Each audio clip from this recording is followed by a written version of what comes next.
UP TET 2021 में अब तक कुल कितने आवेदन हो चुके हैं और क्या यूपी टेट के आवेदन की लास्ट तिथि को एक बार फिर से बढ़ाया जाएगा। एनआईओ से डीएलएड अभ्यर्थियों में सिर्फ पिटिशनर्स को ही पीएनपी के द्वारा मौका दिया गया है यूपी टेट 2021 में आवेदन करने के लिए। अन्य अभ्यर्थियों का क्या होगा, क्या वो आवेदन कर पाएंगे। साथ ही शिक्षक भर्ती और आचार संहिता कब लगेगी, इस मुद्दे पर भी हम लोग विस्तारपूर्वक बात करेंगे। साथ ही बात करेंगे डीएलएड सेकंड सेमेस्टर के सभी बैच के अभ्यर्थियों के रिजल्ट की घोषणा कर दी गई है। कितने प्रतिशत अभ्यर्थी पास हुए हैं और कितने प्रतिशत फेल हुए हैं, इसके बारे में विस्तारपूर्वक बात करेंगे। और डीएलएड चतुर्थ सेमेस्टर की परीक्षा कब होगी, इसके रिगार्डिंग भी इस वीडियो में डिटेल में चर्चा होगी। अंत तक जरूर जुड़े रहिएगा इस वीडियो के साथ बिना किसी पार्ट को स्किप किए हुए। नमस्कार दोस्तों, मेरा नाम है नीरज और आप देख रहे हैं करियर बिट यूट्यूब चैनल। अगर आप इस चैनल पर पहली बार विजिट कर रहे हैं तो इसको सब्सक्राइब करते हुए बेल आइकन को प्रेस करना ना भूलें।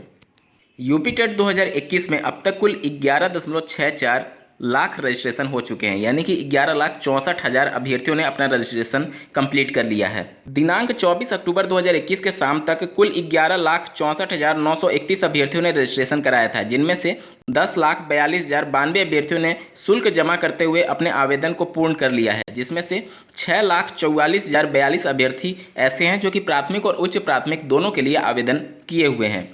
आवेदन की अंतिम तिथि रजिस्ट्रेशन की बात की जाए तो 25 अक्टूबर यानी आज है और 26 अक्टूबर को शुल्क जमा करके आवेदन को पूर्ण करने की अंतिम तिथि है। परीक्षा 28 नवंबर 2021 को होना प्रस्तावित है। यूपी टेट 2021 की अंतिम तिथि बढ़ेगी या फिर नहीं। देखिए, बहुत से ऐसे अभ्यर्थी हैं, हजारों की संख्या में अभ्यर्थी हैं जिनका अभी फ़ी पेमेंट नहीं हो पाया है और अपना आवेदन भी वो कंप्लीट नहीं कर पाए हैं साइट पर कंजेशन या फिर प्रॉब्लम की वजह से। साथ ही एनआईओ से डीएलएड अभ्यर्थियों की संख्या 1.5 लाख है और पीएनपी के द्वारा जो पब्लिक नोटिस जारी किया गया था एनआईओ से डीएलएड अभ्यर्थियों को मौका देने के क्रम में, उसमें सिर्फ याचियों को मौका दिया गया है, सिर्फ पिटिशनर्स को, जिनकी संख्या 100 से 150 200 से ज़्यादा नहीं होगी। तो कम से कम अभी भी 1.5 लाख अभ्यर्थी ऐसे हैं जो कि आवेदन के लिए पात्र नहीं माने गए हैं एनआईओ से, जो कि पिटिशनर्स यानी कि याची नहीं बने थे। लेकिन दिनांक 22 अक्टूबर की सुनवाई पे श्री संदीप मिश्रा जी की याचिका पर माननीय कोर्ट ने टिप्पणी करते हुए रिस्पोंडेंट नंबर 4 यानी कि पीएनपी और प्रदेश सरकार को कहा था कि प्रदेश सरकार और पीएनपी के पास एनआईओ से डीएलएड अभ्यर्थियों को मौका ना देने का कोई खास कारण नहीं है, क्योंकि एनसीटी जो कि रेगुलेटरी बॉडी है, उन्होंने एनआईओएस डीएलएड कोर्स को रिकॉग्नाइज्ड कर दिया है, मान्यता दे दी है। तो उस याचिका पर माननीय कोर्ट ने सभी एनआईओएस डीएलएड अभ्यर्थियों को मौका देने की बात कही थी और चूंकि अभी तक उस कोर्ट कॉपी पीएनपी को अवेलेबल नहीं हो पाई होगी, इस वजह से उसका जिक्र उस पब्लिक नोटिस में पीएनपी ने नहीं किया था।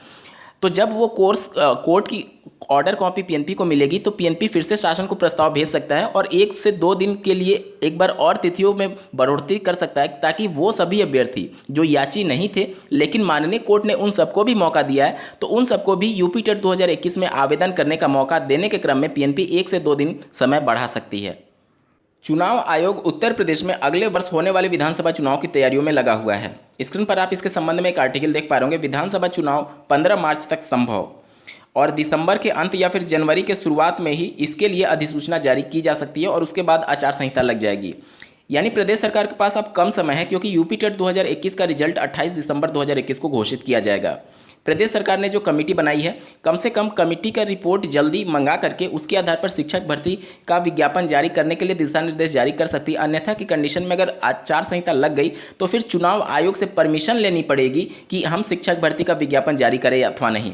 हालांकि इसको दूसरे नज़रिए से भी देखा जा सकता है। हो सकता है कि प्रदेश की सरकार आचार संहिता का ही वेट कर रही हो और उसके बाद वो कह दे कि हम शिक्षक भर्ती का विज्ञापन जारी तो करना चाहते हैं लेकिन चुनाव आयोग हमें परमिशन नहीं दे रहा है। इस तरीके से वो दोनों तरीके से सेफ रास्ते पर खेल सकती है, ये दिखाने के लिए कि हम शिक्षक भर्ती का विज्ञापन देने के लिए गंभीर हैं, लेकिन चूंकि चुनाव आ गया है इस वजह से हम शिक्षक भर्ती का विज्ञापन जारी नहीं कर पा रहे हैं और जैसे ही अगर हमारी फिर से जीत होती है तो एक बड़ी शिक्षक भर्ती का विज्ञापन जारी किया जा सकता है। इन सबको देखते हुए आप लोग का क्या कुछ कहना है इस मुद्दे पर कमेंट करके जरूर बताइएगा।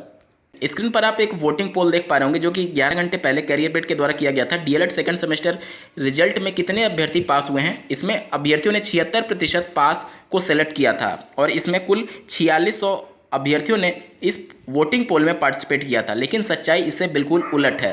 वोटिंग पोल में 76% अभ्यर्थियों ने बताया कि वो सफल घोषित हुए हैं, लेकिन पीएनपी के द्वारा जो डाटा जारी किया गया है उसके अनुसार मात्र 36% अभ्यर्थियों को ही सफल घोषित किया गया है। स्क्रीन पर आप इसके संबंध में आर्टिकल देख पा रहे होंगे। बीटीसी 15, डीएलएड 17, 18, 19 के द्वितीय सेमेस्टर परीक्षा का परिणाम रविवार को वेबसाइट पर अपलोड कर दिया गया है।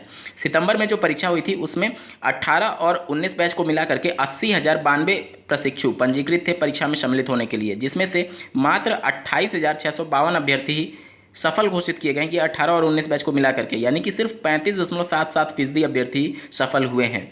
19 बैच में कुल 63,705 अभ्यर्थी पंजीकृत थे, जिसमें से 23,853 अभ्यर्थी उत्तीर्ण घोषित किए गए हैं और 37,884 अभ्यर्थी डीएलएड 2019 बैच में फेल घोषित किए गए हैं। वहीं अगर 18 बैच की बात की जाए तो 16,387 अभ्यर्थी रजिस्ट्रेशन किए थे, जिसमें से 16,260 अभ्यर्थी परीक्षा में सम्मिलित हुए और मात्र 4,799 अभ्यर्थी ही उत्तीर्ण घोषित किए गए हैं।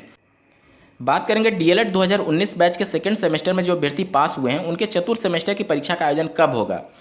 देखिए, पीएनपी के अनुसार तो ये प्रतिबद्धता जाहिर की जा रही है कि नवंबर के लास्ट वीक या फिर दिसंबर के प्रथम सप्ताह में आपकी परीक्षाएं हो सकती हैं।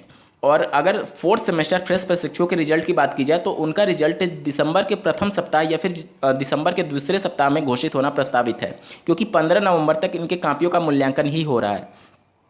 तो इस कंडीशन में अगर नवंबर लास्ट में या फिर दिसंबर के फर्स्ट वीक में परीक्षा होती है तो इस 19 बैच के फ्रेश प्रशिक्षु जो चतुर्थ सेमेस्टर की परीक्षा में सम्मिलित हुए हैं और अगर भगवान न करे ऐसा हो उनकी बैक लग जाए या फिर 18 बैच और पहले के बैच के ऐसे अभ्यर्थी जो बैक पेपर की परीक्षा में चतुर्थ सेमेस्टर की परीक्षा में इस बार सम्मिलित हुए थे, उनकी अगर बैक लगती है और नवंबर लास्ट वीक में या फिर दिसंबर फर्स्ट वीक में परीक्षा होती है तो उन अभ्यर्थियों को शायद मौका ना मिल पाए, क्योंकि आपके रिजल्ट का स्टेटस अभी क्लियर नहीं हुआ होगा कि आप पास हैं या फिर फेल हैं। और अगर नवंबर लास्ट या फिर दिसंबर में परीक्षा होती है तो फिर आपको शायद मौका ना मिले और सिर्फ सेकेंड सेमेस्टर में जिनकी बैक लगी थी और अब वो पास हो चुके हैं, तृतीय सेमेस्टर प्रमोट करके उनको चतुर्थ सेमेस्टर की परीक्षा में डायरेक्ट पीएनपी सम्मिलित करा सकती है। उम्मीद करता हूँ आप सभी के डाउट क्लियर हुए होंगे। इस वीडियो को देखने के लिए आपका बहुत बहुत धन्यवाद। भगवान करे आपका दिन शुभ हो।